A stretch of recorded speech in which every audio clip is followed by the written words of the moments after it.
Donc, bonjour à toutes et à tous. Donc, je suis Laetitia Lemoine, je suis adjointe au maire de Grenoble.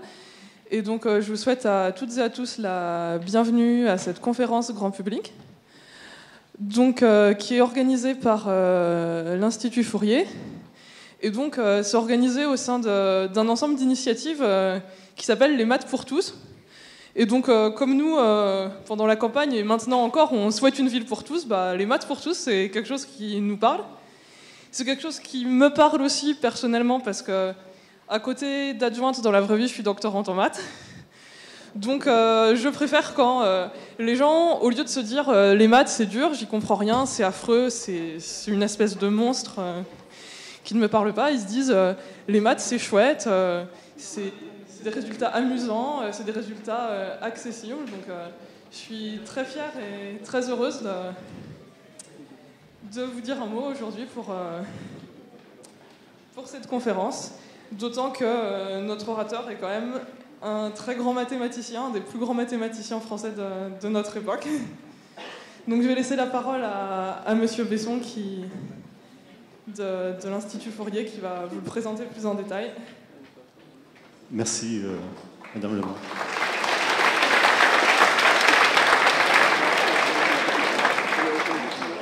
Elle est doctorante à GESCOP, je dis ça pour mes collègues. Voilà, bonjour, je suis Gérard Besson, directeur de l'Institut Fourier. Donc c'est le laboratoire de mathématiques fondamentales qui organise depuis, c'est la 3e année, ce type d'événement. Donc conférence grand public. En général, on essaye d'être à cheval entre les mathématiques et la physique théorique. Ce sera le cas aujourd'hui. Donc il y a un certain nombre de personnes d'institutions que je voudrais remercier. Je vais compter sur mes doigts pour ne pas en oublier. Donc d'abord la mairie. La mairie nous prête cette salle. Je ne sais pas si c'est le mot adéquat, mais en tout cas, on peut utiliser cette salle gratuitement. Et chose beaucoup plus importante, à la fin de l'exposé, il y a un buffet offert par la mairie à l'extérieur. Donc je sais.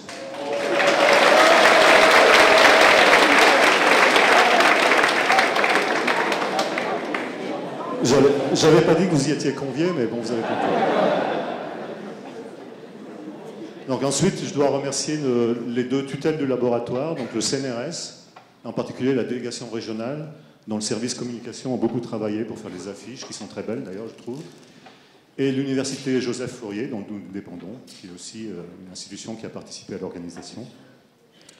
Je remercie aussi le personnel du musée, qui est mobilisé ce soir pour assurer la sécurité et la circulation.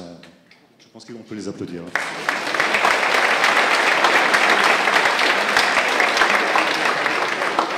Et si j'ai bien compris, il y a quelques élèves du lycée Champollion.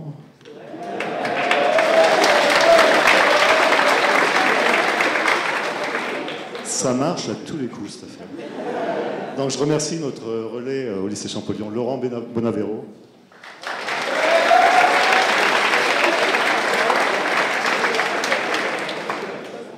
Et puis enfin, le personnel de l'Institut Fourier, les 2 ingénieurs qui sont ici, donc Ariane Roland, qui est chef de la communication, qui a fait tout le travail depuis 6 ou 7 mois pour organiser ça, et la jeune fille au fond, Fanny Bastien, qui fait toute la partie multimédia. La conférence est filmée, elle sera sur le site de l'Institut Fourier très rapidement. Donc vous pouvez la revoir s'il y a des points que vous n'avez pas compris.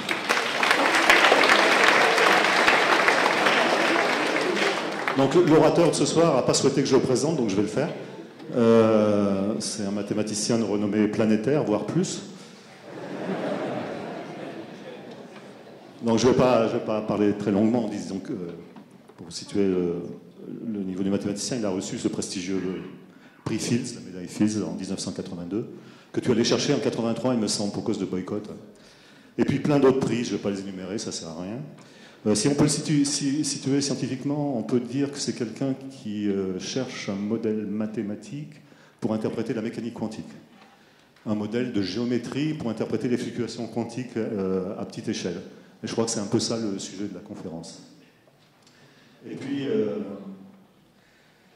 voilà, en guise de devinette, je dirais que c'est aussi un personnage de roman, mais on en parlera ensemble. Voilà, donc c'est avec grand plaisir que je vous présente Alain Cohn de l'IHES, de l'Académie des sciences et du Collège de France.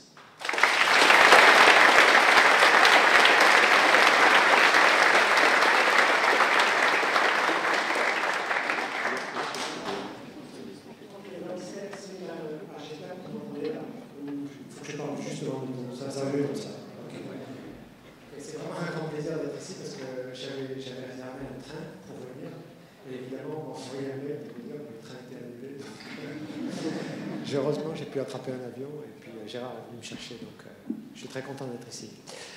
Voilà, alors, donc ce dont je veux vous parler, c'est la chose suivante, c'est du boson de Higgs, bien sûr, mais en fait, il ne faut pas l'appeler boson de Higgs, normalement, il faudrait l'appeler boson de Brout-Englert-Higgs, parce que, bon, vraiment, il a été découvert, il a été inventé, si vous voulez, indépendamment par Brout et Englert d'un côté et par Higgs d'un autre côté. Et en fait, donc, ce qui se passe, si vous voulez, c'est que ce qu'on peut dire simplement, c'est que si on considère, si vous voulez, la connaissance que nous avons de l'espace-temps, on peut imaginer l'espace-temps, bon, on peut essayer de dire c'est la géométrie euclidienne, des choses comme ça, mais en fait, la vraie information que nous avons sur l'espace-temps, c'est une information qui vient des expériences, qui vient de la physique. Et cette information, si vous voulez, pour le moment, elle est contenue dans deux composantes. Il y a une composante qui est donnée par la théorie d'Einstein, qui est la relativité générale, et qui est éminemment géométrique, puisque, si vous voulez, c'est une théorie qui est basée en fait sur les idées d'un mathématicien qui s'appelle Bernard Treiman, et qui avait défini, si vous voulez, ce qu'on appelle, non pas l'élément de longueur, mais le carré de l'élément de longueur, qui est donné en coordonnées locales par une formule de cette forme-là. Si vous voulez vous souvenir de cette formule, il y a une anecdote fameuse, c'est Richard Feynman qui avait été une fois invité à une conférence sur la relativité générale. Sa conférence était à Chicago. Et à Chicago, il se fait que l'aéroport est très éloigné de la ville. Et en plus, si vous voulez, il y a deux universités. Donc, bien sûr, quand il était parti, il avait oublié dans quelle université il allait. Donc, il est arrivé à l'aéroport. Et puis, il ne savait pas dans quelle direction il devait aller. Et c'est des directions qui sont vraiment très, très éloignées l'une de l'autre. Alors, finalement, au bout d'un moment, donc, il allait dans une conférence sur la relativité générale. Puis au bout d'un moment, il a eu une idée, il a été dans la ligne de taxi, et puis il a demandé aux taxis, les uns après les autres, Did you take some people who were constantly talking about Jimmy New, Jimmy New? Puis évidemment, au bout d'un moment, il est tombé sur un taxi qui avait entendu des gens qui n'arrêtaient pas de dire Jimmy New. Donc c'est ça la relativité générale. Bon. Et puis, donc ça, c'est ce qu'on appelle la gravitation, la force gravitationnelle. Elle est bien comprise au niveau géométrique. Mais il se fait, si vous voulez, que lorsqu'on écrit la théorie physique entière, la théorie physique totale, bien sûr, il n'y a pas que la force gravitationnelle, il y a l'interaction électromagnétique, il y a ce qu'on appelle les interactions fortes, etc. Et en fait, au lieu d'avoir une formule qui est relativement simple, qui est de nature entièrement géométrique, on a une formule qui est beaucoup plus compliquée, je vous la montrerai à un moment donné. Et ce qu'on peut dire, si vous voulez, on peut bien sûr penser à cette formule en termes de particules. Et avant la découverte du boson de Brout-Englert-Higgs, les particules élémentaires, telles qu'on les connaissait, elles se résumaient dans une table, qui est la table des particules élémentaires. Donc il y avait par exemple le quark up, le quark down, le charm, le strange, le top, le beauty. Il y avait le photon, gamma, le G pour l'interaction gravitationnelle. Et puis il y avait bien sûr les leptons, ça c'est les neutrinos, ça c'est les électrons, le muon, les leptons, et puis les bosons intermédiaires W et Z. On verra, si vous voulez, que. Pardon. Il a l'air de tomber tout seul, lui. Il a un problème avec la force gravitationnelle. Alors.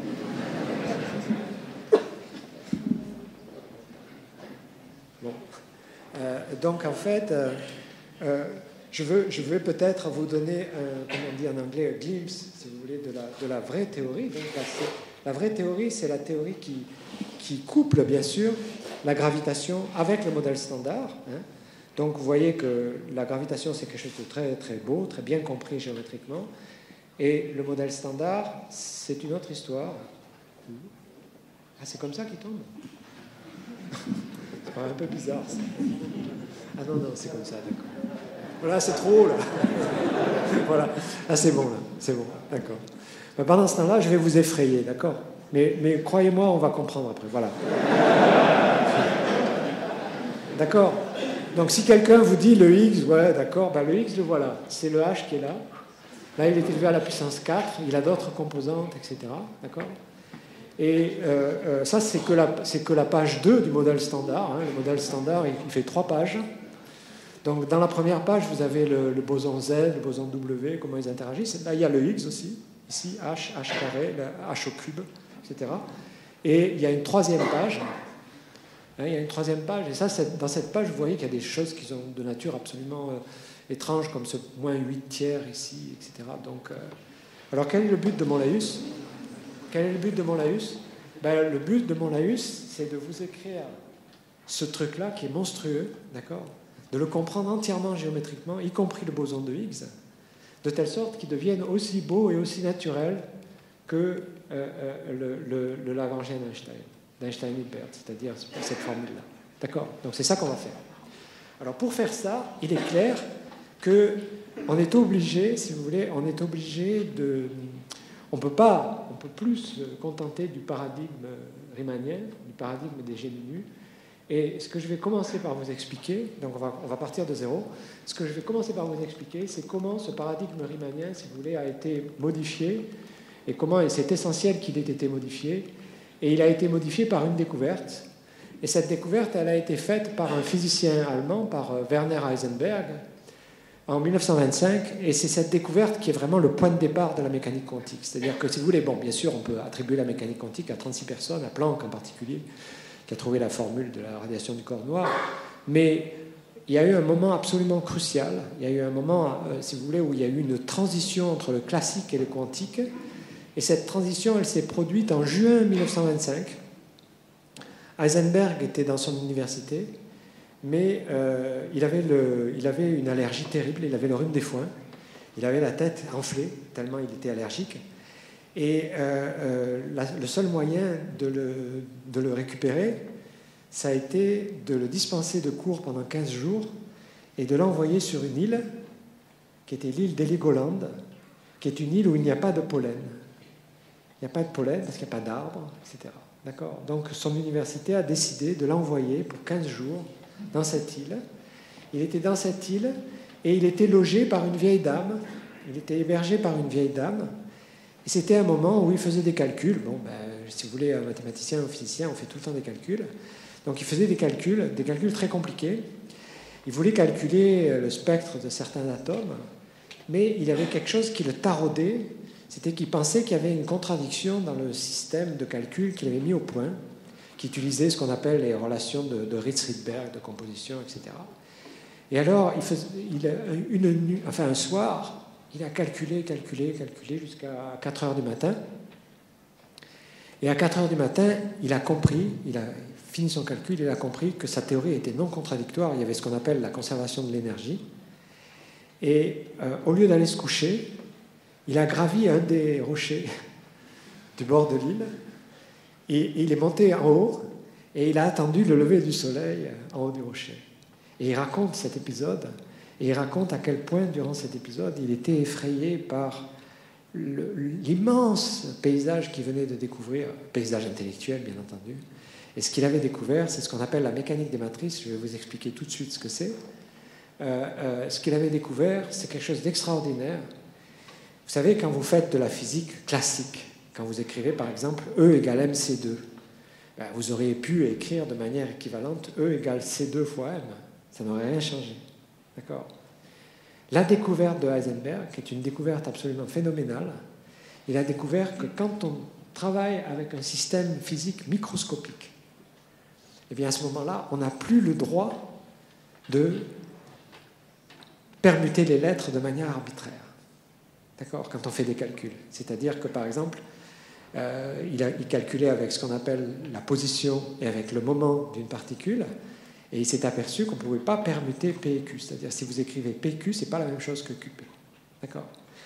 Alors, il faut bien comprendre, et si j'arrive à faire passer ce message-là, j'aurais déjà fait un grand pas. D'abord, cette extraordinaire trouvaille d'Heisenberg, qui a trouvé ça par le calcul.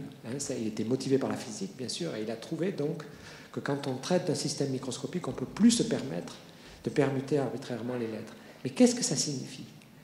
Alors, quand on apprend ça la première fois, on se dit c'est une fantaisie de mathématicien, bon, etc. On va parler de non-commutativité et tout ça. Mais en fait, nous sommes extrêmement familiers avec ça, avec cela. Pourquoi? Nous sommes extrêmement familiers avec cela à cause du langage. Vous voyez, quand on utilise le langage courant, on écrit des phrases avec des lettres. D'accord? Eh bien, il y a une notion, qui est une notion, c'est ce qu'on appelle un anagramme, une anagramme. Et j'en ai pris une là à partir d'un petit livre. En fait, elle n'est pas dans le petit livre, mais le petit livre illustre très bien ce que c'est la notion d'anagramme.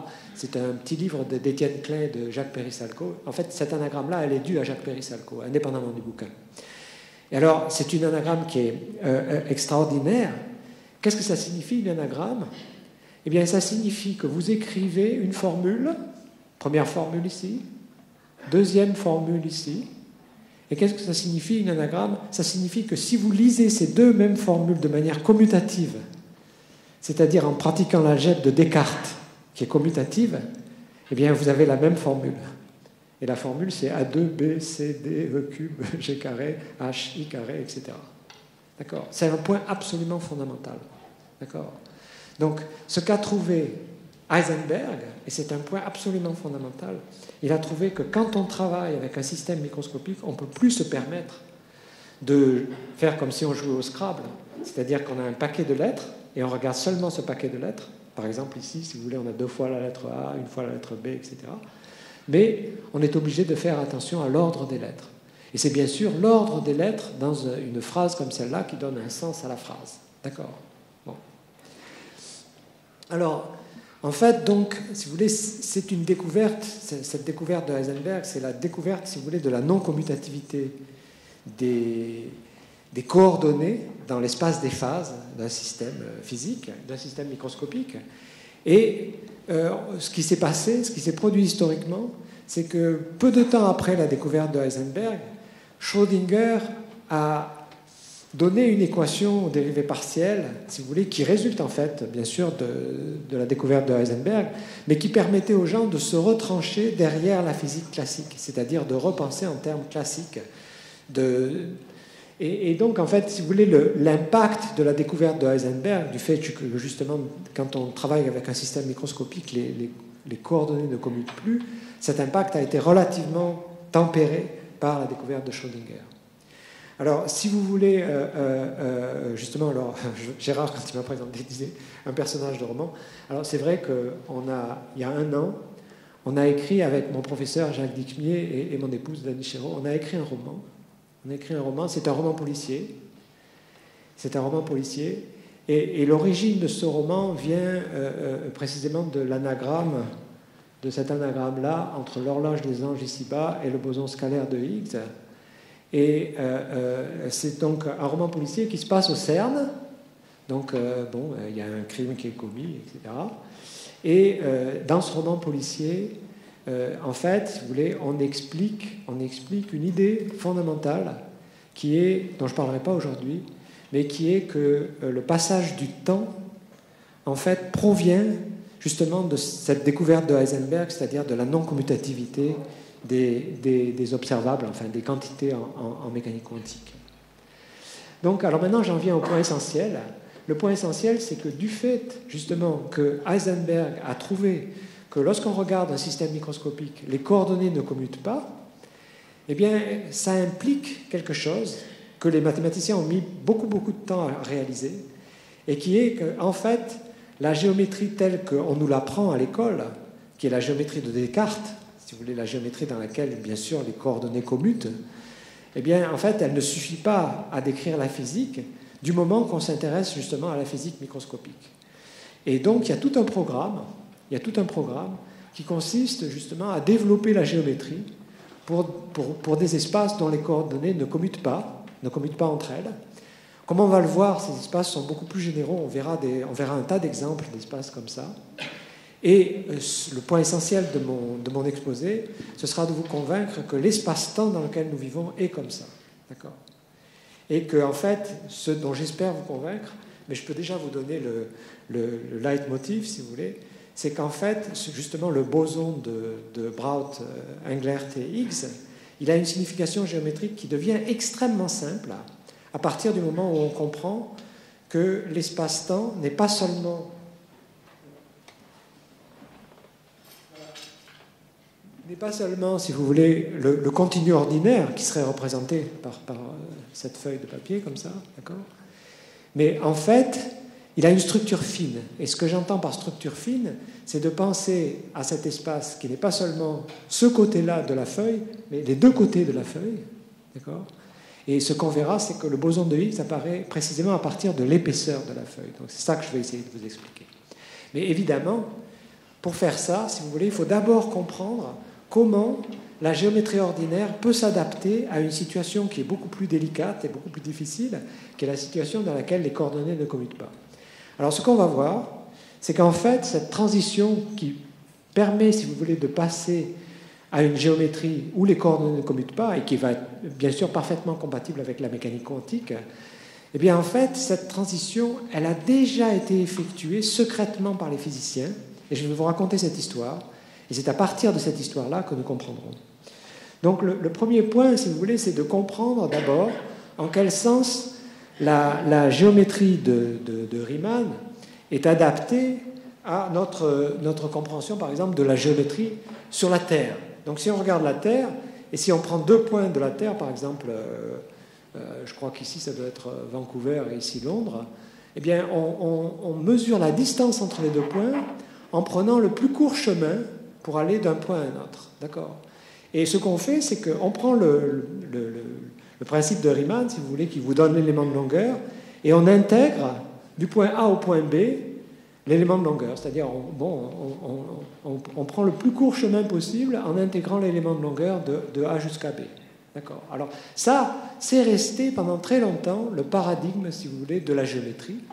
Et ce paradigme de la géométrie, en fait, il a vu, d'une certaine manière, une réalisation déjà extrêmement forte au moment, pendant la Révolution française, au moment où on a voulu unifier l'unité de longueur. C'est-à-dire, ce qui s'est passé avant qu'on ait voulu unifier l'unité de longueur, ce qui se passait, c'était qu'il y avait environ 1000 unités de longueur différentes dans un pays comme la France. Et par exemple, si vous arrivez dans un village, à l'entrée du village, il y avait une unité de longueur qui était définie, et il y avait aussi une unité de poids. Et donc, ça signifiait, par exemple, si vous vendiez des tissus, vous voyez, c'était pas très, très pratique, parce que ça veut dire que chaque fois que vous allez dans un village différent, il y avait une unité de longueur différente. Alors, à ce moment-là, bien sûr, au moment de la Révolution française, on a voulu unifier l'unité de longueur, et il y a une idée qui a prévalu. Bon, il y avait d'autres idées. Il y avait, par exemple, il y avait d'abord eu l'idée de prendre la longueur du pendule qui bat la seconde. Le problème, c'est que si vous allez en altitude, ça ne va pas être la même, etc. Donc il y avait un problème. Et alors finalement, il a été décidé que l'unité de longueur serait définie comme la 40 millionième partie du méridien terrestre, du tour de la Terre.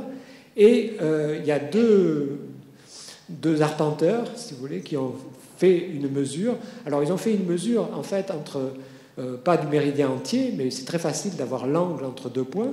Donc ils ont pris 2 villes très éloignées, Barcelone et Dunkerque, et ils sont partis, c'était dans les années 1792-1799, ils sont partis pour mesurer cela, et puis en prendre une partie de telle sorte que ça corresponde, si vous voulez, à cause des angles, à la 40 millionième partie du méridien terrestre. Alors, ils ont eu toutes sortes de problèmes. Ça a été une véritable aventure parce que ce qu'ils faisaient, donc, c'était des triangulations. Donc, pour faire des triangulations, ils avaient des lunettes, des longues vues comme ça. Et évidemment, leur activité principale, c'était de monter en haut d'une colline, de mettre la lunette et puis d'essayer de faire leur triangulation. Il y avait un seul petit problème, c'est qu'à ce moment-là, il y avait une guerre entre la France et l'Espagne. Et donc, quand ils étaient arrêtés avec une lunette en haut d'une colline et qui devaient expliquer qu'ils n'étaient pas des espions, c'était plutôt difficile. Bon, enfin, c'est toute une histoire. Donc, il s'appelait Delambre et Méchain. Il y a des livres très intéressants qui ont été écrits là-dessus. Je vous les recommande. Et donc, après, qu'est-ce qui a été fait ? Eh bien, quand ils sont rentrés, ils avaient donc le maître étalon, et ce maître étalon, il a été réalisé sous forme d'une barre de platine. Et moi, quand j'étais à l'école, on m'apprenait l'unité de longueur, c'est le maître étalon, qui est déposé au pavillon de Breteuil, près de Paris, etc. Bon. Alors tout ça, c'était très bien. Vous voyez bien que ça correspond au point de vue précédent, d'accord ?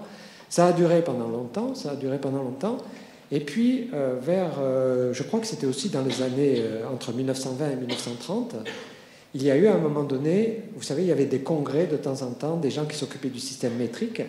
Donc il y a eu un congrès du système métrique. Et dans ce congrès du système métrique, donc les gens parlaient de l'unité de longueur, l'unité de poids, etc. Il y a quelqu'un dans le fond de la salle qui a levé le doigt et puis qui a dit il y a quand même un problème, parce que votre unité de longueur qui est déposée au pavillon de Breteuil, etc., elle change de longueur. Bon, évidemment, c'est un peu embêtant pour l'unité de longueur qu'elle change de longueur. Alors les autres, ils ont été étonnés, ils lui ont dit mais comment savez-vous qu'elle change de longueur ? Et alors, c'était très, très malin ce qu'ils avaient fait. Ils avaient mesuré le mètre étalon en le comparant à la longueur d'onde du krypton. C'est-à-dire, vous prenez le krypton, vous regardez la longueur d'onde de certains éléments du spectre, d'accord ? Et ce dont vous vous apercevez, en fait, donc, ils se sont aperçus que, si vous voulez, l'unité de longueur qu'ils croyaient inamovible, etc., en fait, elle changeait de longueur. Alors, ça a pris un temps considérable pour prendre en compte ce phénomène, d'accord ? Et la manière dont il a été pris en compte, bien sûr, par les physiciens, c'est quelque chose de remarquable. C'est-à-dire, ce qu'ils ont fait, ils ont dit, puisque on a été capable de voir que notre ancienne unité de longueur changeait de longueur, prenons ce qui a permis de voir qu'elle changeait de longueur comme unité de longueur, bien entendu.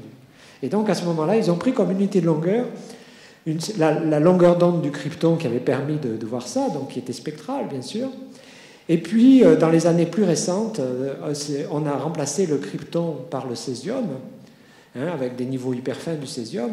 Mais c'est absolument évident que, imaginez que nous voulions unifier le système métrique, non pas sur la Terre, mais, par exemple, dans la galaxie. D'accord ?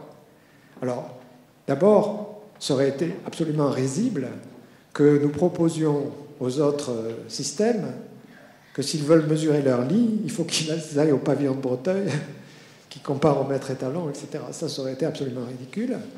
Donc, maintenant, le problème, en définissant l'unité de longueur à partir de certains niveaux hyper fins du césium, c'est qu'il n'est pas du tout évident que le césium soit présent, justement, dans tout autre système planétaire.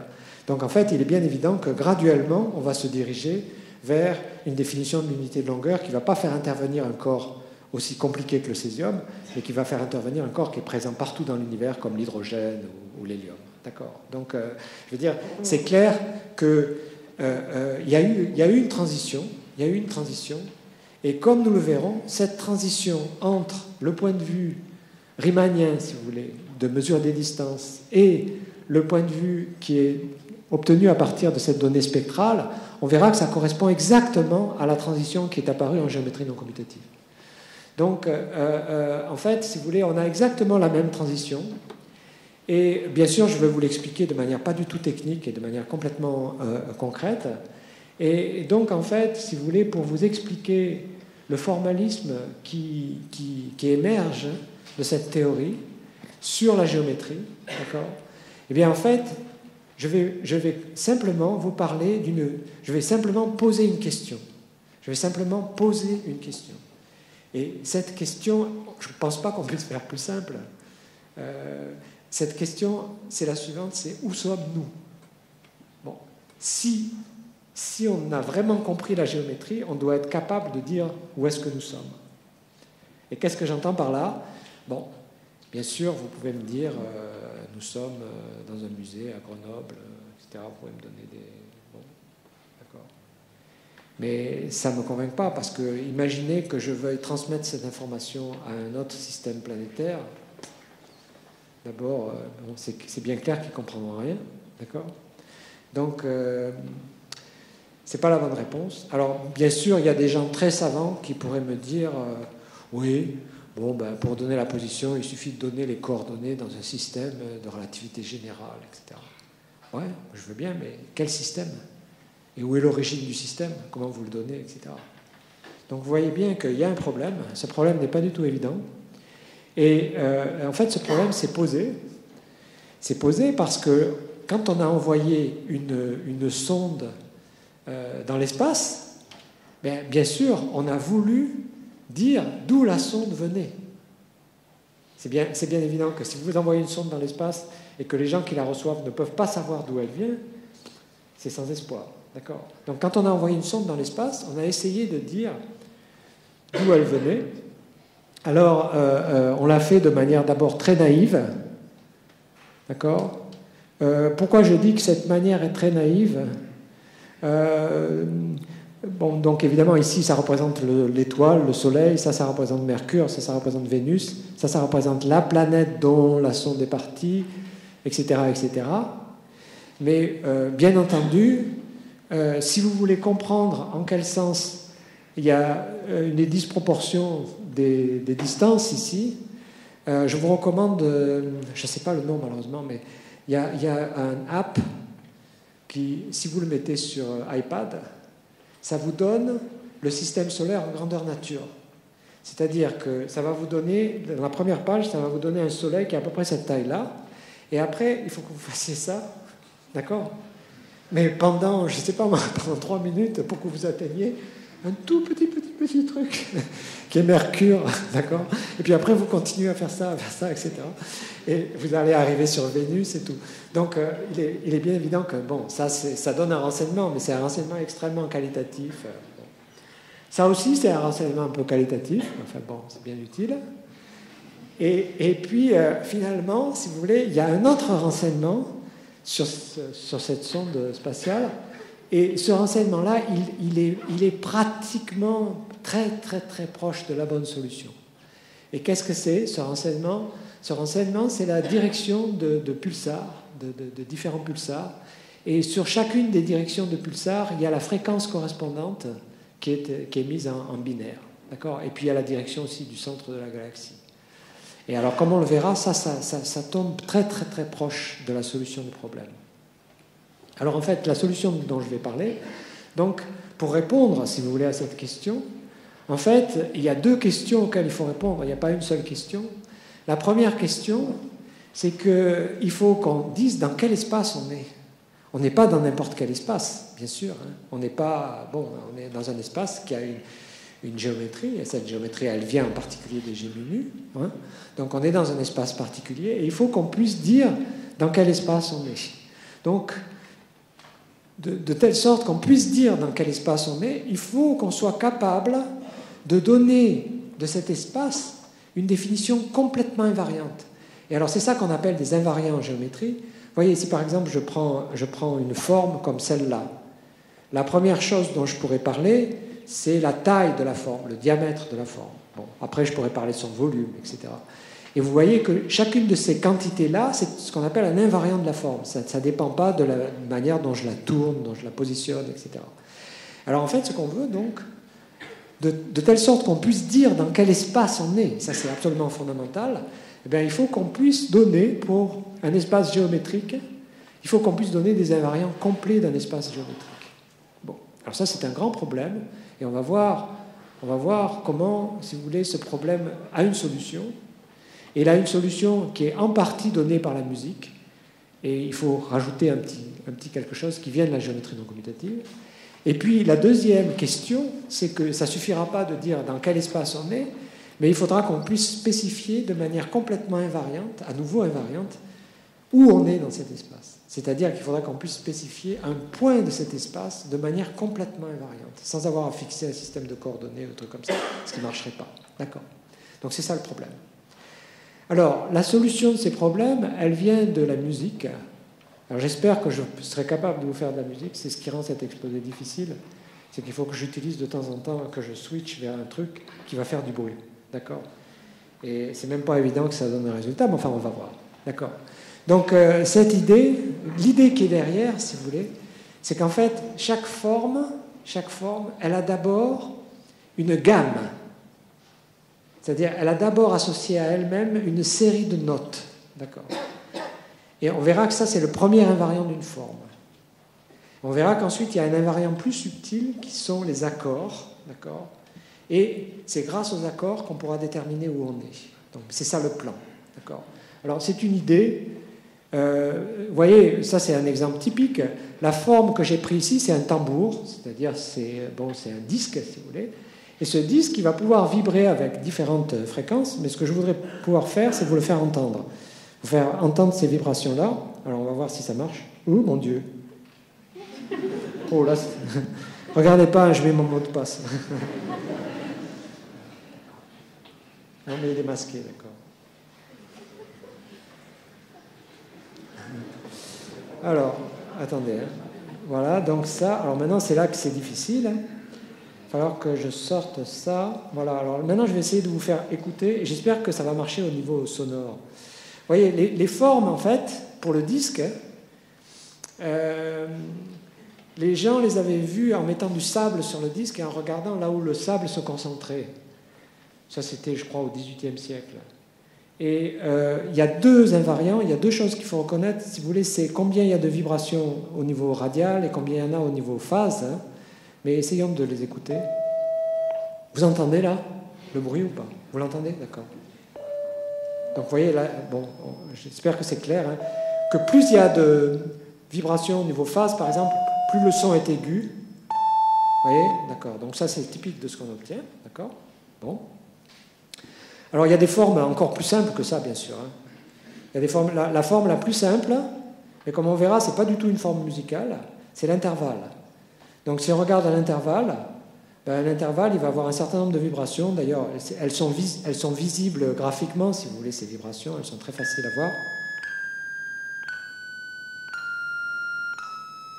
Vous voyez ?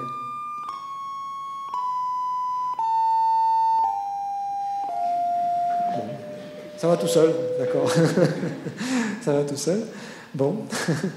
Et alors maintenant, ce qui se produit, donc, c'est que, par exemple, si vous prenez le disque, les notes de la gamme, c'est pas des choses simples du tout, d'accord. Alors que dans le cas de l'intervalle, c'était simplement des entiers, c'est simplement tous les entiers.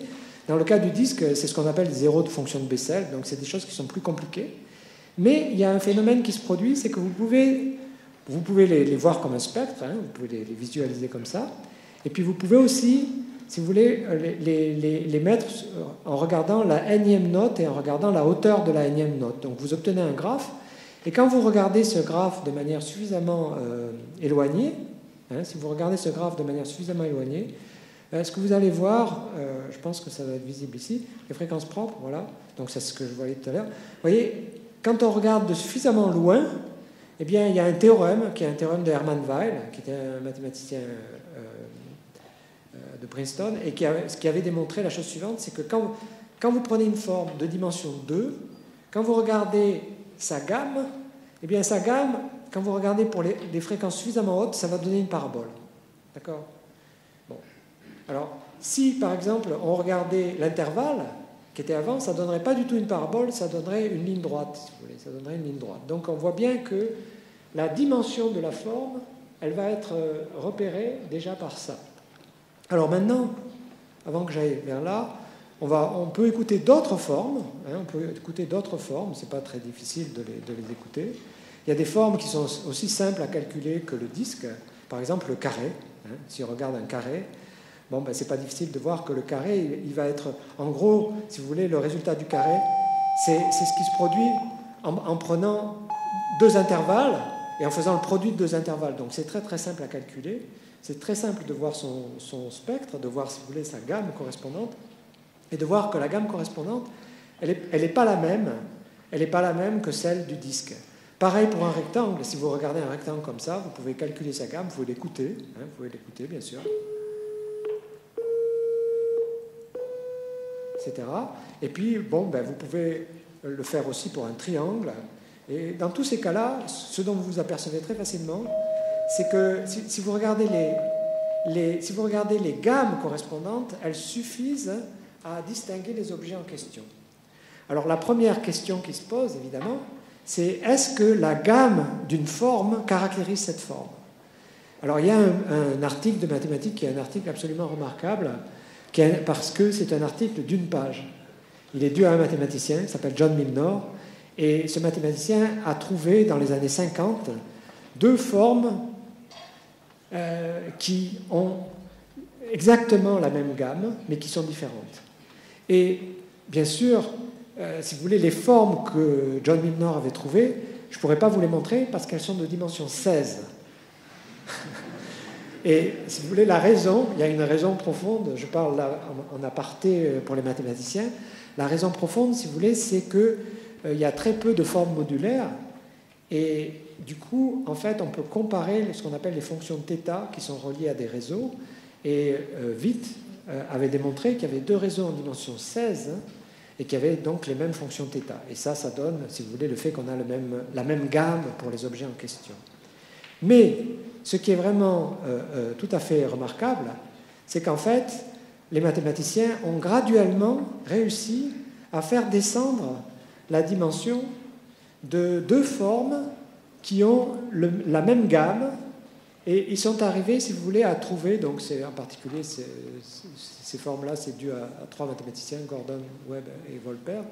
Donc ils sont arrivés à trouver des formes qui sont des formes ici de dimension 2, qui sont manifestement différentes. Vous voyez bien que la forme verte, elle est différente de la forme rouge, puisque la forme rouge, ici, elle a un carré au bout, etc. Alors la forme verte n'est pas pareille. Mais ces deux formes ont exactement la même gamme. D'accord ? Elles ont exactement la même gamme. Donc, ça veut dire, grâce à Milnor et grâce à cet exemple-là, si vous voulez, que ce serait illusoire de dire qu'on va pouvoir donner l'espace dans lequel on vit, qu'on va pouvoir définir l'espace dans lequel on vit, simplement en donnant la gamme en question. D'accord ? Alors, ce que je veux vous expliquer très très brièvement, parce que bien sûr, je ne veux pas faire un exposé de maths, mais c'est qu'en fait, il y a un invariant supplémentaire. Il y a un invariant supplémentaire, et pour vous faire comprendre cet invariant supplémentaire, je vais prendre un exemple de deux formes. C'est pas la première forme, ce sera l'union de cette forme-là et de cette forme-là. Et la deuxième forme, verte, ce sera l'union de ce triangle avec ce rectangle.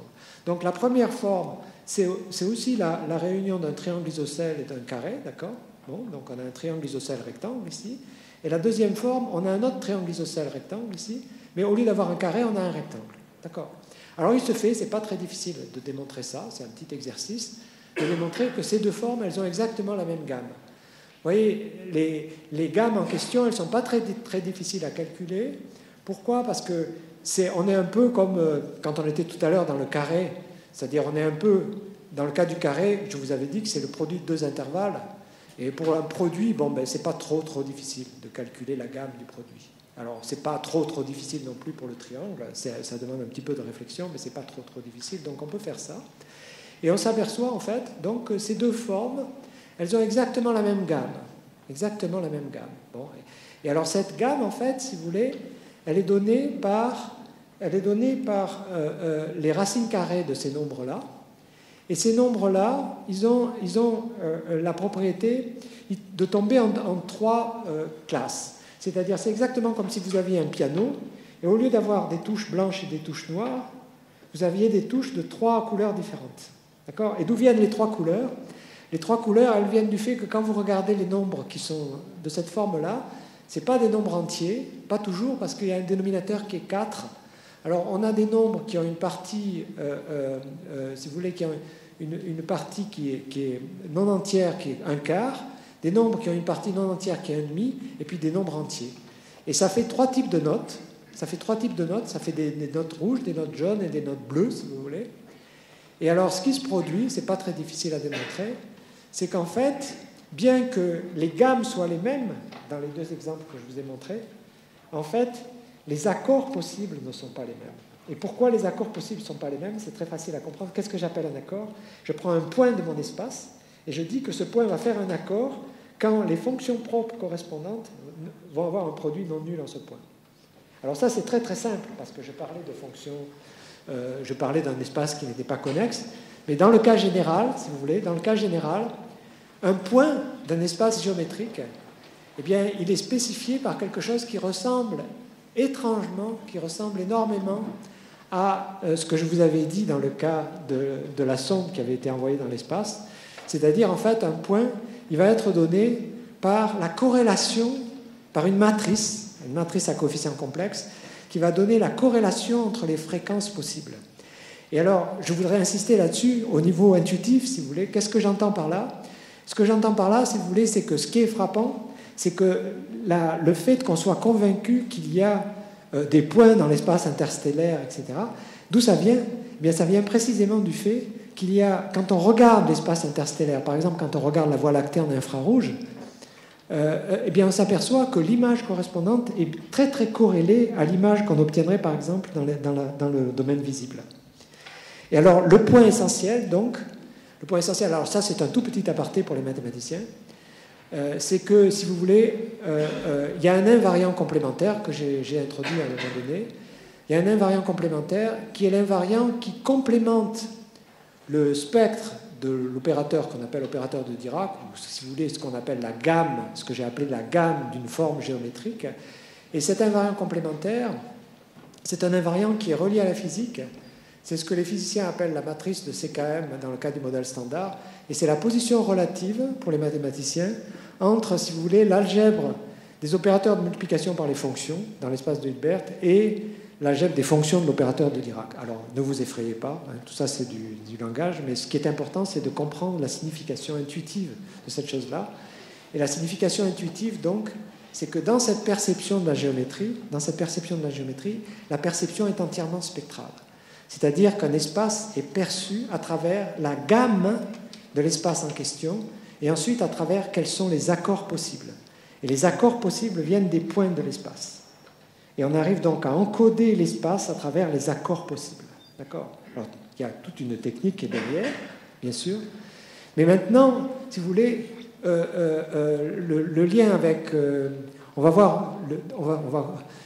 si vous voulez, il y a un lien avec la perception, bien sûr, de l'espace interstellaire, qui est que, justement, nous ne percevons pas l'espace interstellaire en allant voir ce qui se passe là-bas, nous le percevons précisément de manière spectrale. Et toute l'information qu'on a sur, par exemple, le Big Bang ou des choses comme ça, elle est entièrement spectrale. Donc l'idée, si vous voulez, l'idée de cette géométrie, c'est que c'est une géométrie qui va être reconstruite par ce qu'on appelle la transformation de Fourier. Je veux dire, c'est un bon endroit pour parler de Fourier. Et cette transformation de Fourier, si vous voulez, en gros, ce qu'elle fait, elle fait déjà ce que fait notre cerveau, parce que notre œil, quand il perçoit les rayons lumineux, il les perçoit bien sûr comme des vecteurs propres pour le moment, si vous voulez. Et par contre, notre cerveau fait une transformation de Fourier qui transforme cela en un espace géométrique tel que nous le voyons. Eh bien, la géométrie dont je parle, elle fait exactement le même système, mais pour se détendre un peu avant d'aller au problème réel, hein, qui est le problème du modèle standard, je vais faire un petit intermède musical. Parce que quand j'ai préparé cet exposé, si vous voulez, je m'étais posé la question, est-ce que je serais capable de jouer de la musique en prenant la forme la plus simple possible? Alors bien sûr, quand j'avais pensé à la forme la plus simple possible, alors là il va falloir que je fasse un échappement, j'espère que oui, ça a l'air d'aller. Quand je parle de la forme la plus simple possible, je parlais de l'intervalle. Alors vous voyez ici deux suites de nombres entiers. Eh bien, ces deux suites de nombres entiers, c'est des suites qui correspondent à un air connu. Je ne sais pas si certains d'entre vous pourront le deviner. Oui, très bien, au clair de la lune, très bien. Bon, d'ailleurs, je vais vous le... Bon, c'est d'accord. Alors, c'est au clair de la lune, c'est très bien. Mais vous voyez qu'on se serait attendu... On se serait attendu que pour jouer au clair de la lune, on soit capable de prendre 2, 2, 3, 3, 2, 2, 2, 3, 3, 3. D'accord, mais pas du tout. On est obligé de prendre des nombres très grands. Donc en fait, si vous voulez, qu'est-ce que ça veut dire ça? Ça veut dire que la progression arithmétique est désastreuse pour faire de la musique. D'accord. Alors en fait, quand on réfléchit, on s'aperçoit, quand on lit un peu Euler, les Grecs, etc., ils avaient bien compris en fait quelle était la bonne manière pour faire de la musique. Et en fait, la musique, si vous voulez, telle qu'on la connaît, elle vient de ce qu'on appelle le développement en fraction continue du rapport de log 3 sur log 2. C'est-à-dire, elle vient du fait que si vous prenez 2 à la puissance 19, c'est presque la même chose que 3 puissance 12. Je ne vous demande pas de faire le calcul. D'accord? Bon. Et alors, ça, qu'est-ce que ça veut dire? Ben, ça veut dire, en fait, si vous voulez, que pour faire vraiment de la musique, pour aller vers une forme musicale, ce qu'il faudrait avoir comme un spectre, ce qu'il faudrait avoir comme gamme, si vous voulez, on a parlé d'une gamme tout à l'heure, il faudrait avoir une gamme qui soit les puissances d'un nombre Q. Le nombre Q, c'est 2 puissance 1 douzième, c'est presque la même chose que 3 puissance 1 19e, d'après ce que je viens de vous dire, et c'est 1,059446, enfin, c'est un nombre qui est très très proche de 1. D'accord? Donc en fait, si on cherche une forme musicale, si on cherche une forme qui ferait de la bonne musique, ce qu'il faudrait trouver, c'est une forme qui a pour spectre l'ensemble des puissances de Q. D'accord? Bon. Alors, on peut chercher, et la première chose qu'on cherche, bien sûr, on pourrait, je vais vous montrer comme avec l'autre truc, d'accord? La première chose qu'on cherche, c'est par exemple une sphère. Bon. Donc, on va chercher avec une sphère, voilà. Bon, on peut chercher, est-ce que la sphère de dimension 2, est-ce que c'est une forme musicale? Alors, si vous regardez la sphère, en fait, vous allez pouvoir l'écouter. Bon, et vous apercevez très très vite que ça ne marche pas du tout. Et il y a une raison très forte pour laquelle ça ne marche pas du tout, c'est que si vous regardez comment la gamme de la sphère se développe, si vous voulez, pour les notes de niveau très élevé, ça se développe comme une parabole. Or, si on regarde les puissances de Q, c'est ce qu'on voulait pour une forme musicale, ça ne se développe pas du tout comme une parabole, ça se développe comme une exponentielle, si vous voulez.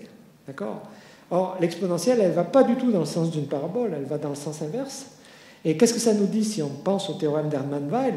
Eh bien, ça nous dit que la forme en question, elle ne peut pas être certainement de dimension 2. Si on calcule sa dimension, on s'aperçoit qu'elle doit être de dimension 0. D'accord? Bon, on est mal barré. Parce qu'il faut qu'on trouve une forme de dimension 0. D'accord? Alors, en fait, c'est là la merveille qui se produit.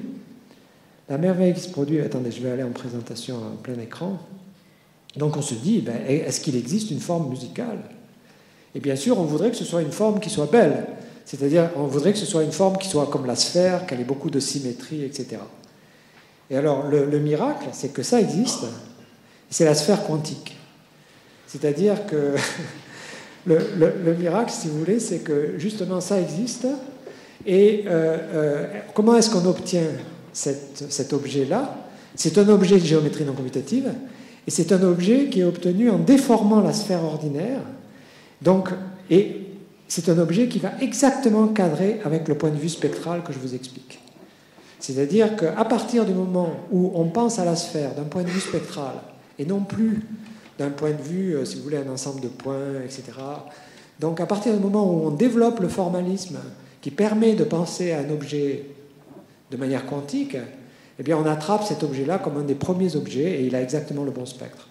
Et alors en fait, si vous voulez, ce qui se produit, donc je vais le dire en parole, je ne vais pas le dire en écrivant des formules, mais ce qui se produit, c'est que la mesure des distances n'est plus du tout, en géométrie non commutative, effectuée de la même manière que la mesure des distances dans le cas ordinaire. C'est-à-dire, au lieu de prendre le chemin le plus court qui joint deux points, ce qui présuppose que les points puissent être joints par un arc connexe, ce qu'on fait, c'est qu'on envoie une onde d'un point à un autre et, si vous voulez, on maximalise la différence de phase quand on évalue l'onde au point A et l'onde au point B. Donc c'est ça qui est le changement fondamental.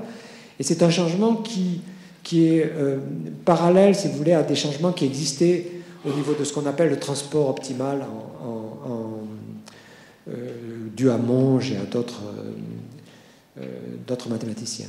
Donc j'en reviens maintenant, pour terminer, si vous voulez, au Lagrangien de la physique. Donc ce Lagrangien de la physique, ce qu'il a de bizarre, c'est que la beauté, si vous voulez, du Lagrangien qui venait de la gravitation pure est gâchée par le modèle standard. Donc, en fait, ce qui se produit, c'est que du fait qu'on a une géométrie qui est beaucoup plus flexible que la géométrie donnée par les G-mu, eh bien, à ce moment-là, on peut trouver la structure fine de l'espace-temps de telle sorte qu'on puisse simplement écrire, si vous voulez, le Lagrangien extrêmement compliqué dont je vous ai parlé, mais le Lagrangien qui est à la fois la gravitation et le modèle standard, on puisse l'écrire comme la gravitation pure sur un espace un petit peu plus compliqué, c'est-à-dire sur un espace, si vous voulez, qui a cette structure fine. Alors, la manière dont ça se produit, c'est la chose suivante. Bon, ça, je veux passer très très vite là-dessus parce que c'est un tout petit peu technique. Mais pourquoi la non-commutativité de l'algèbre des coordonnées joue un rôle? Eh bien, elle joue un rôle parce que c'est précisément, si vous voulez, la non-commutativité. Quand vous avez une algèbre qui est non-commutative, donc ça, je fais une toute petite référence à l'algèbre. Quand vous prenez une algèbre qui est non-commutative, il se fait que cette algèbre, elle a des automorphismes qu'on appelle les automorphismes intérieurs, mais qui sont là de manière automatique.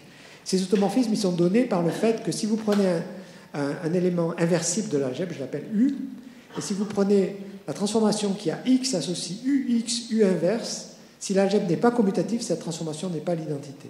Alors ce qui se fait, ce qui est absolument miraculeux, si vous voulez, c'est que toute la partie qu'on appelle théorie de jauge dans le modèle standard, c'est-à-dire toute la partie du modèle standard qui a à voir avec les bosons, le boson W, le boson Z, etc., eh bien, elle vient simplement, elle sort de manière très très naturelle, comme partie de Yang-Mills, à partir justement d'une toute petite non-commutativité de l'algèbre.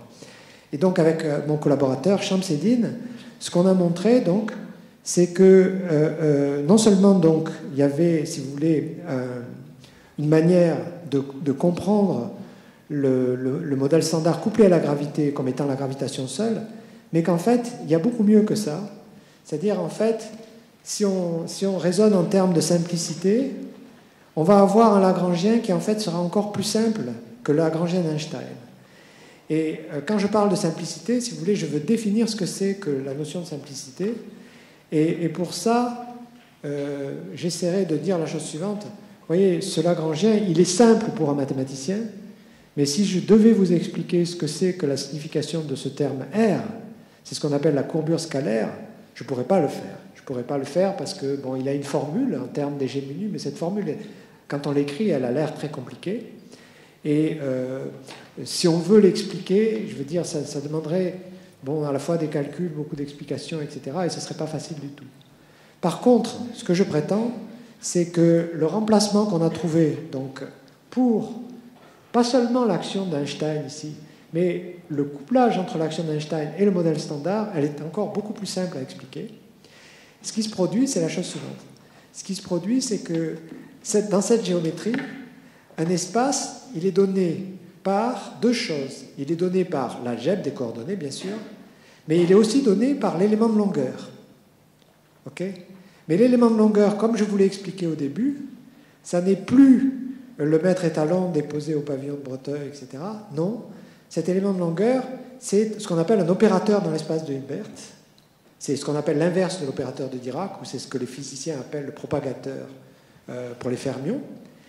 Et cet opérateur, il caractérise exactement la gamme de l'espace en question. C'est-à-dire, il donne exactement la gamme de l'espace en question.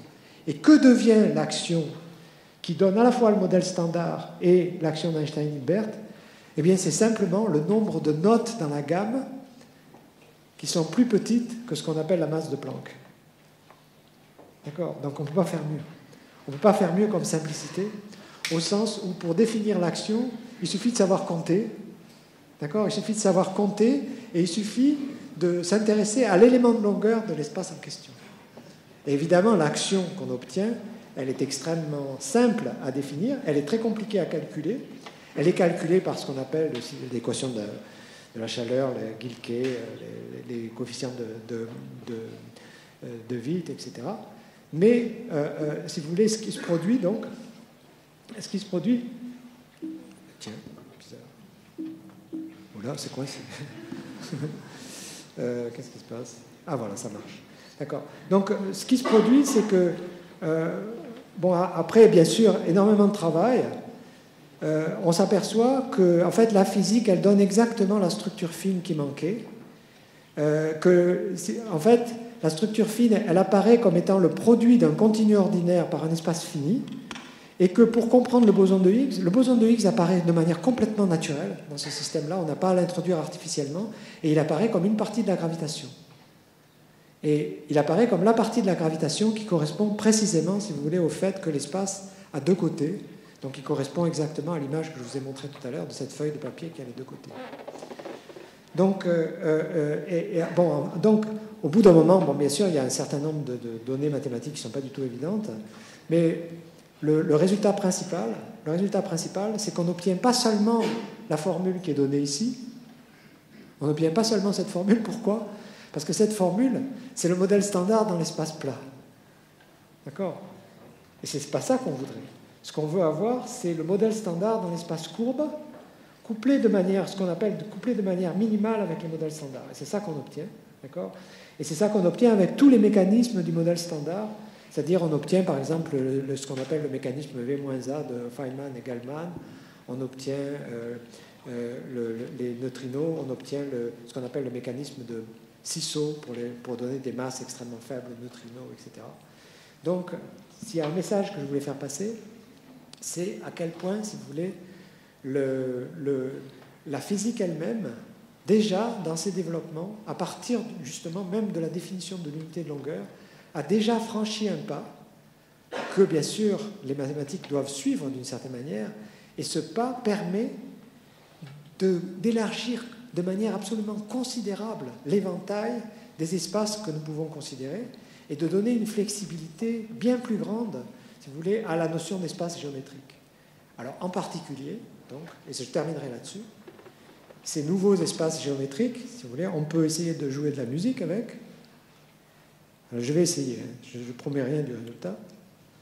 Donc, on peut essayer de jouer de la musique. Je ne promets rien du résultat parce qu'il faut que... J'avais essayé avant, voilà. Alors maintenant, donc, je vais réduire là, je vais réduire au minimum, d'accord? Et alors là, j'ai la gamme maintenant sur ce truc-là. Est-ce que ça va marcher? On va voir. J'espère que ça va marcher. Ça devrait marcher. Voilà. J'ai la gamme de la sphère quantique. C'est exactement la gamme de la sphère quantique, ce que j'ai là. D'accord? Et je vais donc essayer de jouer de la musique. Si j'avais essayé avec la progression arithmétique, ça aurait été une catastrophe. D'accord? Donc j'essaye là.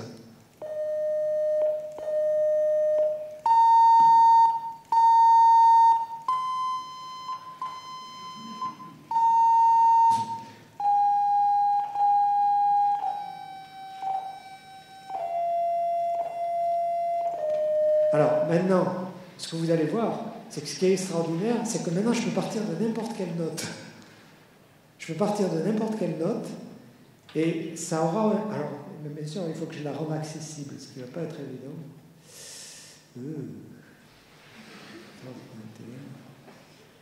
Ça ne va pas être évident, mais je vais essayer. Il faut que j'atteigne le 23. Vous voyez, je vais partir de la note suivante ici, là, 14. Comme ça, je ne peux pas faire pire, hein, d'accord? Okay.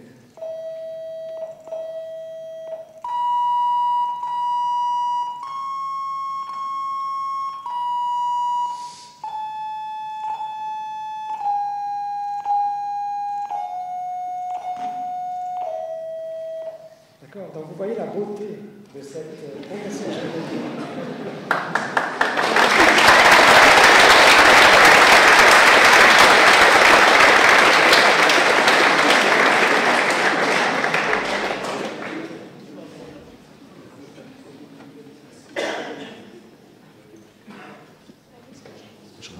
Ah ouais, merci.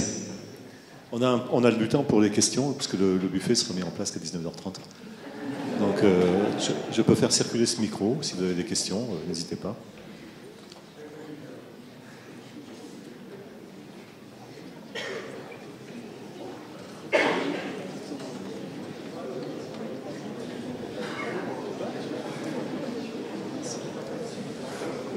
Bonjour. Bonjour. Est-ce que vous pourriez expliquer comment vous associez un spectre à une forme? Ah, bien sûr, c'est une bonne question, j'aurais dû le dire. Je fais toujours cette erreur-là. C'est ce qu'on appelle l'équation de Helmholtz. C'est-à-dire que ce qui se produit, c'est qu'en acoustique, si par exemple vous tapez sur un tambour, d'accord, ce qui se produit de manière très très précise, c'est qu'il y a une équation différentielle, mais elle correspond à ce qu'on appelle la racine carrée du Laplacien, pour la forme en question. D'accord? Donc, de manière très très précise, c'est ce qu'on appelle l'équation de Helmholtz. Donc, mais alors, mathématiquement parlant, il se fait, si vous voulez, que le Laplacien, la racine carrée du Laplacien ne serait pas le bon remplacement de l'élément de longueur, parce que, en gros, ce qui s'est produit, c'est que quand on écrit l'équation, vous voyez, attendez, je vais revenir. Il faut que je revienne à un truc. Il faut que je revienne à mon transparent. Voilà. Donc, quand on écrit...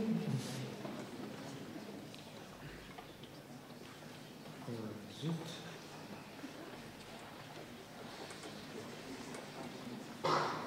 Oui, quand vous définissez la géométrie ordinaire, voilà. Vous voyez, quand vous définissez la mesure des distances dans la géométrie ordinaire, dans ce qu'on appelle la géométrie de Riemann, ce qui se produit, c'est qu'il y a quelque chose qui n'est pas très joli dans cette formule, c'est la racine carrée. D'accord? Je veux dire, si vous pratiquez l'ordinateur, vous savez bien que la racine carrée, c'est jamais sympa. Donc, alors en fait, il y a une personne qui a réussi à extraire cette racine carrée, on peut le dire, c'est Paul Dirac, c'est un physicien. Et en fait, d'ailleurs, elle avait été extraite, on peut dire, avant lui par Hamilton. C'est-à-dire, il a écrit un opérateur qui, en gros, est la racine carrée du Laplacien, mais qui est un opérateur de premier ordre, comme on dit en mathématiques. Et si vous voulez, ce qui est absolument incroyable, c'est que justement, cet opérateur Dirac, il joue un rôle fondamental dans ce qu'on appelle en théorie des champs, c'est-à-dire comme le propagateur des fermions. Alors, je n'ai pas de tableau, mais il faut imaginer que ce qui est incroyable, c'est qu'à partir de l'opérateur de Dirac, donc, les physiciens ont défini ce qu'ils appellent le propagateur pour les fermions, et ils ont donné comme symbole de ce propagateur un tout petit intervalle qui est bordé par deux croix. Alors ça, ce qu'on dit dans la théorie, dans la géométrie non commutative, c'est que c'est ça l'élément de longueur, ds. Et alors que Riemann avait défini le carré de l'élément de longueur, quand on définit vraiment l'élément de longueur, le ds, qui est ici, il a un contenu qui est pas seulement un contenu métrique, c'est-à-dire il ne donne pas seulement, disons, la distance entre les points, mais il a aussi un contenu topologique extrêmement important, parce que c'est en topologie ce qu'on appelle le générateur de la cohomologie, c'est-à-dire c'est lui qui dit vraiment qu'on a affaire à une variété. Donc il y a tout un contenu très, très, très fort qui est dans cet élément de longueur, dans le ds. D'accord ? Donc il y a toute une théorie qui, en gros, elle est basée sur le fait que on ne peut pas espérer unifier, par exemple, la gravitation et la théorie quantique si on ne commence pas par repenser la géométrie en termes quantiques. D'accord ? Donc c'est ça l'idée qui est sous-jacente à tout ce que j'ai raconté. C'est qu'en fait, de manière très très bizarre, la géométrie émerge de manière très très naturelle à partir du quantique, et elle émerge comme étant donnée pas seulement par des coordonnées qui ne commutent pas, mais surtout par l'élément de longueur. Et l'élément de longueur est un opérateur, et ces deux choses-là interagissent, et elles interagissent parce qu'elles vivent dans le même espace de Hilbert. Alors il y a tout. Si par exemple, dans le bouquin dont j'ai à peine parlé là au tout début, dans ce bouquin, on développe là une thèse qui est très très importante. Bon, c'est pas du tout développé de manière dogmatique parce que j'exècre ça, mais si vous voulez, il y a une idée fondamentale qui apparaît, et cette idée fondamentale, c'est qu'une des grandes leçons du quantique, c'est la variabilité. C'est-à-dire, une des grandes leçons du quantique, c'est le fait qu'il y a un tas d'expériences, dès que ce sont des expériences qui ont affaire à des systèmes microscopiques, par exemple, vous prenez un électron, vous le faites passer à travers une toute petite fente, dont la taille est de l'ordre de la longueur d'onde de l'électron. Et vous regardez où il atterrit dans une cible après la fente. Eh bien, le fait qui est extraordinaire, c'est que le fait, si vous faites cette expérience, et l'électron arrive à un certain point X de la cible, vous ne pouvez pas reproduire l'expérience qui dira l'électron va traverser la fente et arriver exactement au point X. Vous ne pouvez pas. Ce sont des expériences qui ne sont pas reproductibles. Si vous refaites l'expérience, il va atterrir ailleurs. Il va avoir une certaine probabilité, mais il va atterrir ailleurs. Donc, qu'est-ce que ça veut dire ? Ça veut dire que dans le quantique, il y a une variabilité fondamentale, il y a une variabilité absolument fondamentale. Et alors, la thèse qui est expliquée en grand détail dans le livre par un des héros du livre, que vous avez à découvrir. Alors cette thèse, c'est que précisément, on se trompe en physique, et on se trompe lorsqu'on essaye de faire l'interprétation de la mécanique quantique. Et je vais essayer de vous expliquer, par des gestes, parce que je n'ai pas la transparence, mais je vais vous expliquer l'idée. Quand j'étais en classe préparatoire, comme beaucoup d'entre nous, bon, j'avais un prof de maths qui était très, très sympa, et tout ça.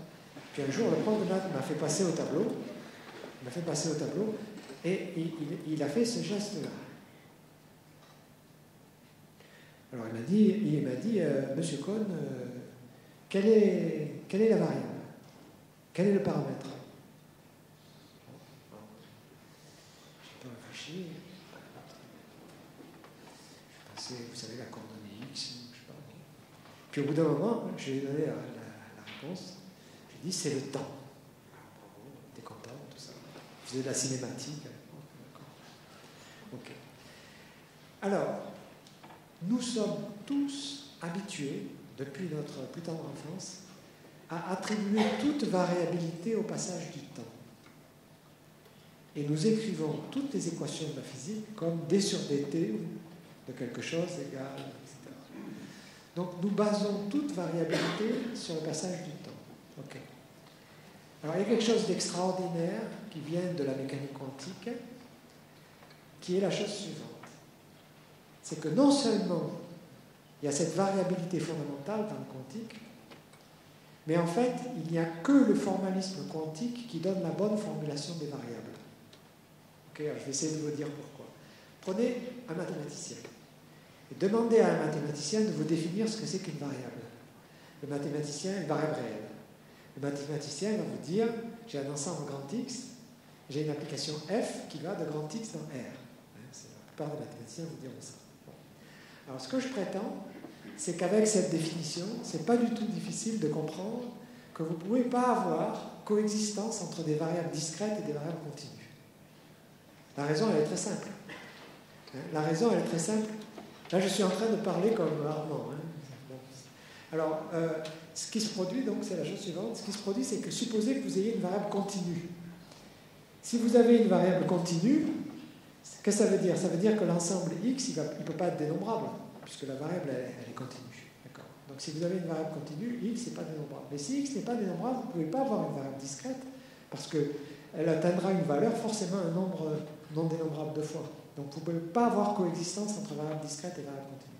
La merveille de la mécanique quantique, c'est que les pionniers de la mécanique quantique nous ont expliqué dès le début que une variable réelle en mécanique quantique, ce n'était pas du tout une fonction qui va de X dans R, où X ce serait un espace quoi que ce soit.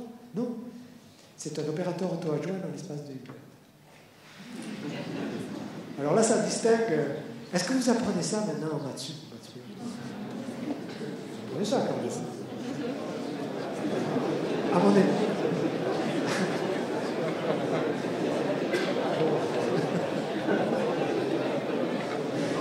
Bon. Vous apprenez ça? Bon. Alors, maintenant, vous réalisez facilement que, comme espace de Hilbert, vous savez bien que tous les espaces de Hilbert sont les mêmes aussi. Il n'y en a qu'un. Bon. Et alors, donc, vous comprendrez facilement que je peux prendre mon espace de Hilbert comme étant, par exemple, les fonctions F2 sur le cercle. Bon. Si je prends les fonctions F2 sur le cercle, et si je prends la coordonnée X, ça va me donner une variable continue. Si je prends les fonctions F2 sur le cercle, et que je prends comme opérateur l'opérateur en Fourier, c'est-à-dire l'opérateur qui va compter le nombre de tours, et bien ça va avoir des variables discrètes. Donc vous voyez que dans le même espace de Hilbert, vous avez parfaitement la coexistence entre variables discrètes et variables continues. Et alors ce qui est fondamental dans la mécanique quantique, mais aussi dans la géométrie non commutative, c'est que cette coexistence possible entre variables discrètes et variables continues, elle rend possible la coexistence entre les coordonnées et les noms de longueur. Mais bien sûr, elle ne commute plus. Parce que s'il commutait, il proviendrait du même espace X. Et qu'est-ce que ça veut dire physiquement qu'il ne commute plus? Imaginez que votre élément de longueur commute avec les coordonnées. À ce moment-là, il serait localisé quelque part, puisqu'il est infinitésimal. Et c'est pour ça qu'il était au pavillon de Bretagne à Paris. D'accord? Et maintenant, il ne va plus commuter avec les coordonnées. Et le fait qu'il ne va plus commuter avec les coordonnées, c'est précisément ce qui va nous permettre de mesurer les distances et de les mesurer n'importe où. Et l'élément de longueur n'est plus localisé, puisqu'il ne commute pas avec les coordonnées. Il est partout. Et c'est ça, en fait, si vous voulez, un formalisme qui est graduellement en train d'émerger et qui est parfaitement compatible avec le quantique et qui est un pas important vers une unification possible, bien sûr, entre la gravité et le quantique. Ce n'est pas du tout la fin de l'histoire, c'est juste un petit préliminaire, si vous voulez, à l'écriture de cette histoire. Mais ce qui est formidable, c'est que ça permet déjà un pas énorme. c'est que ça permet de comprendre ce monstre que je vous ai montré, d'accord, qui est la rangée du modèle standard couplé avec la gravitation, de manière infiniment plus simple que tout ce que vous pourrez lire dans les livres, etc., et qui est son écriture sous la forme usuelle, si vous voulez, en tant que Lagrange. D'accord. Il a répondu à la question. On peut se permettre. On n'a plus qu'un quart d'heure à attendre. Ouais, on peut se permettre une autre question.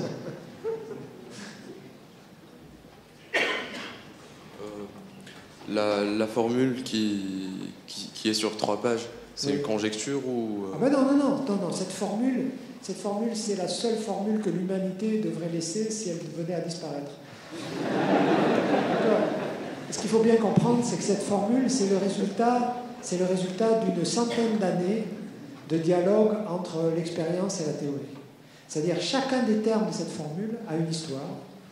Chacun des termes de cette formule vient et en particulier, avant la découverte du boson de Higgs, les 3/4 de cette formule n'étaient pas avérés. Donc ce qui est absolument extraordinaire dans cette formule, c'est que de temps en temps, les physiciens ont dit, bon, ben, le modèle qu'on a n'est pas encore... il ne cadre pas vraiment avec l'expérience, donc il faut, par exemple, pourquoi le boson de Higgs a été inventé? Le boson de Braun-Englert-Higgs a été inventé parce que la théorie, quand on essayait de mettre une masse, par exemple pour les quarks, de manière artificielle, ce n'était pas renormalisable. Et il fallait donc qu'il y ait un système très très complexe, en fait, qui permette de donner une masse à ces particules sans casser la possibilité que ce soit renormalisable. Donc c'est toute une histoire extrêmement complexe, à la fois théoriquement, puisque justement ce boson, si vous voulez, au départ, par exemple, l'article de Higgs, je crois, n'avait pas été accepté par un journal. C'est toujours pareil, quand on trouve des trucs nouveaux, il y a une réticence évidente qui se manifeste. Mais ce qu'il faut bien comprendre, c'est que par exemple, le boson W ou le boson Z, ça a été formidable quand ils ont été découverts expérimentalement, mais ils ont une histoire très très longue qui venait de la théorie de Fermi, qui ensuite, on s'est aperçu qu'il fallait qu'il y ait ce qu'on appelle un boson intermédiaire pour relier les choses de telle sorte que ça soit encore à nouveau normalisable, etc. Donc, chacune des théories, chacun des termes, la gravitation n'en parlons pas, mais chacun de ces termes-là est un condensé d'un dialogue absolument crucial entre la théorie et l'expérience. Alors, bien sûr, après, si vous voulez, c'est pour ça que, de mon point de vue, je prends, si vous voulez, cette donnée comme une espèce de pierre de Rosette. C'est la donnée fondamentale, et le travail du mathématicien, que je considère comme étant essentiel, si vous voulez, c'est le travail d'essayer de déchiffrer cette pierre de Rosette, c'est-à-dire de voir ce qu'elle signifie. Et voir ce qu'elle signifie, quand on veut définir ce que c'est la signification, si vous voulez, que ça signifie, ben ça veut dire pouvoir l'écrire de manière plus simple. Vous voyez, par exemple, qu'est-ce que signifie le mot comprendre? Imaginez que je prenne 2 listes de nombres. Je prends d'un côté la liste des résultats du loto. Je ne sais pas, le loto, il est tiré chaque jour ou chaque jour? Enfin, je prends les résultats du loto. D'accord? Je note ces résultats sur un cahier. Et puis sur un autre cahier, les mêmes jours, je note l'heure précise de lever du soleil. D'accord? Chaque jour, je note. Quelle est la différence entre ces 2 listes de nombres? Elles auront l'air a priori aussi incongrues l'une que l'autre, si vous les regardez. Quelle est la différence entre les deux? La différence entre les deux, c'est que la liste des levées du soleil est une toute petite formule qui permet de la comprendre. Alors que la liste des résultats du loto, il n'y a aucune formule plus simple que de donner la liste entière qui permette de la comprendre. D'accord? Et c'est ça la vraie signification du mot comprendre. Donc pour le mathématicien, qu'est-ce qu'il fait? Il regarde cette espèce de pierre de Rosette qui lui est donnée, d'accord, mais qui est une donnée. Il ne va pas aller faire des expériences ou quoi que ce soit, d'accord. Et en particulier, bon, la confirmation du fait que le Higgs est là, d'accord. Et ensuite, ce qu'il doit faire, c'est essayer de réduire la complexité grâce au bon concept pour pouvoir réécrire cette formule, s'il le faut, à cause de calculs très compliqués, bien sûr. Les calculs qu'il faut faire, les calculs spectraux, si vous voulez, qu'il faut faire pour réobtenir la formule à partir du comptage du nombre de valeurs propres, elle est très très très compliquée, bien sûr. C'est un travail mathématique compliqué. Mais la formule est simple. D'accord? La formule, elle vous dit, vous prenez l'élément de longueur et vous comptez son nombre de valeurs propres.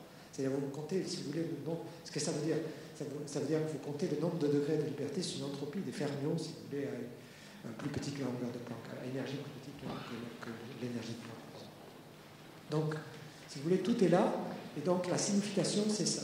La signification de ces quelques pages, c'est ça. C'est le message, c'est l'espèce de pierre de Rosette qui est transmis aux mathématiciens, aux physiciens et théoriciens, par le dialogue entre l'expérience et la théorie. Le coup de la pierre de Rosette, c'est pas mal, ils viennent tous du lycée Champollion. Ah, il y a Fourier, il y a le lycée Champollion. Une autre question? Une autre question. Sinon, je vous aurais raconté une autre histoire. Dans le modèle de la feuille de papier que vous avez montré tout à l'heure, est-ce qu'il faut considérer qu'une des faces de la feuille en dimension 2, c'est un modèle de notre univers en dimension 4? Oui, c'est ça, bien sûr. Bien sûr. Quand je montre, je ne peux pas montrer deux côtés de l'univers de dimension 4. Non. Donc, c'est ça que je fais. Et si vous voulez un peu mieux comprendre, si vous voulez, vous allez comprendre le boson de Higgs. Okay, alors, vous voyez, ce que les physiciens appellent le spin, c'est ce qui se passe lorsqu'on fait des rotations, disons, dans cet espace de dimension 2. D'accord? Alors, vous voyez bien que si je me donne une fonction, sur cet espace total, cette fonction, elle va avoir une restriction à la partie supérieure, une restriction à la partie inférieure. Bon. Donc, je vais pouvoir prendre cette fonction, je vais pouvoir la différencier sur la partie supérieure et la différencier sur la partie inférieure. Quand je fais ça, je vais obtenir ce que les mathématiciens appellent une informe, mais elle va de spin 1, manifestement, parce que quand je tourne, elle va tourner avec. Et maintenant, je peux prendre la différence entre la valeur de la fonction sur un point qui est en haut avec le point correspondant en bas. Et ça va être de spin 0, évidemment, puisque ça ne va pas changer quand je fais des rotations. Ça, c'est le boson de Higgs. D'accord? Et dans le modèle de la feuille, dans votre modèle de la feuille avec deux faces à deux dimensions, il y a en fait une troisième dimension, c'est celle qui permet de passer à travers la feuille. Oui, mais... Est-ce que dans votre modèle de deux univers, il y a aussi une dimension supplémentaire? Non, il n'y a pas de dimension supplémentaire. Parce que la grande erreur, justement, de ce qu'on appelle les modèles de Kaluza-Klein, c'est que les modèles de Kaluza-Klein ont essayé de mettre des dimensions supplémentaires. Mais l'abstraction mathématique permet de penser à un espace indépendamment du fait qu'il soit plongé dans un espace de dimension plus grande. Et l'espace dont je parle, il a une structure géométrique, justement, qui est parfaitement bien définie de manière spectrale et qui ne présuppose absolument pas qu'on le plonge dans un espace de dimension plus grande. C'est simplement de manière visuelle pour vous montrer à quoi il ressemble que je vous ai montré ça. Mais cet espace, il est très simple à comprendre à travers de manière spectrale, si vous voulez, comme un espace qui est un produit d'un espace continu ordinaire, de manière extrêmement simplifiée par un espace à deux points et dont la géométrie est définie de manière spectrale. D'accord ? Je vais finir en vous racontant une histoire, à moins qu'il y ait une question. Y a-t-il une question? Non, vas-y, raconte l'histoire. Voilà. Je vais vous raconter l'histoire, comment ce bouquin a été écrit. Voilà.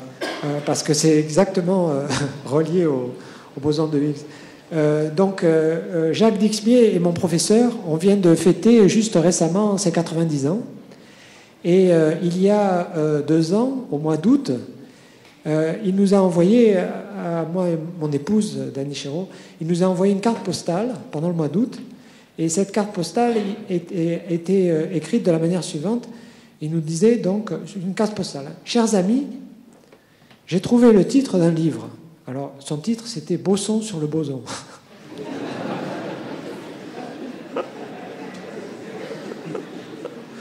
D'accord? Alors, il disait donc, j'ai trouvé le titre d'un livre, vous l'écrivez, je relirai les épreuves. Bon, alors évidemment, on a rigolé. Mais au même moment, juste avant, en fait, j'étais allé en Corse à une conférence et j'avais rencontré Étienne Klein. Vous savez que c'est un conférencier merveilleux et aussi quelqu'un qui écrit des livres très très intéressants. Et il m'avait donné donc cet anagramme qui, comme je l'ai dit, n'est pas due à lui-même, elle est due à Jacques Périssalco. Donc cet anagramme, l'horloge des anges ici-bas et le boson scalaire de Higgs. Alors, bon, oh zut. Donc moi je voulais répondre à mon prof, d'accord ? Et évidemment, je lui ai répondu presque immédiatement en lui envoyant cet anagramme. Et vous savez, j'avais trouvé une photo sur Internet d'une de ces vieilles horloges du début du XXe siècle, où on voit deux anges qui soutiennent un cadran. Vous voyez bien, hein, je veux dire, avec plein de dorures et tout ça. Donc je lui ai renvoyé cette photo. Et je lui ai dit, bon ben moi j'ai trouvé le sous-titre. D'accord, avec l'anagramme. Et puis bon, on s'en est tenu là. Et sauf que environ 15 jours plus tard, avec mon épouse, on est allé à Venise. Et à Venise, on a... Donc ça, c'est Venise, hein, bien sûr. D'accord ? Ça, vous voyez, c'est Venise. Et à Venise, on a visité une exposition d'art moderne qui était à la Punta della Dogana, qu'on voit ici. D'accord ? Et cette exposition d'art moderne, c'était l'exposition Pinault. Et je dois dire qu'à cette époque-là, j'avais été assez atteint parce qu'il y avait un milliardaire russe qui avait donné des prix comme ça, de manière absolument, j'avais trouvé absurde. Et j'avais été très frappé que mon subconscient m'ait amené dans une exposition dans laquelle il y avait 9 suaires allongées sur le sol qui étaient dues à un sculpteur. Et donc j'avais été extrêmement frappé par la vision de ces 9 suaires allongées sur le sol. Et quand je suis sorti de l'exposition, j'ai pris une feuille de papier et j'ai commencé à écrire un scénario qui était extrêmement scabreux. Et ce scénario, c'était donc qu'il y avait une jeune physicienne qui visitait cette exposition. Et quand elle visitait les 9 suaires, elle était incommodée par l'odeur. Il y avait une odeur qui régnait, comme ça, une espèce d'odeur. Et alors, elle allait se plaindre à l'entrée de l'exposition. Et elle allait se plaindre. Et donc, la personne qui s'occupait de l'entrée, de faire payer les tickets, tout ça, téléphonait au système de santé de Venise. Il y avait un hors-bord qui venait, comme ça, avec les gens du système sanitaire. Ils venaient et puis s'apercevaient qu'en fait, il y avait un vrai cadavre dans ça. Et alors, il y avait la police qui venait. Et puis, la police téléphonait à l'auteur de la sculpture pour lui demander si c'était voulu, etc. Alors,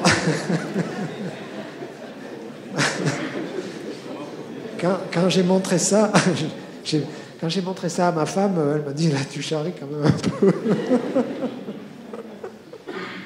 Tu charries quand même un peu. Et alors après, on est rentré à la campagne, et c'est elle qui a pris le stylo, et elle a commencé à écrire un scénario qui est beaucoup plus tempéré que le scénario dont je vous ai parlé. Et vous verrez, donc, c'est l'histoire, le roman policier démarre comme ça. Ça démarre à Venise avec une physicienne qui travaille au CERN. Et bon, il y a quelque chose qui se passe avec les 9 suaires, donc, dans l'exposition Pinault. Et ça, je ne vous en dis pas plus. Vous verrez. Okay. Bon, ben, je crois qu'on va pouvoir y aller, c'est presque... Je propose qu'on applaudisse.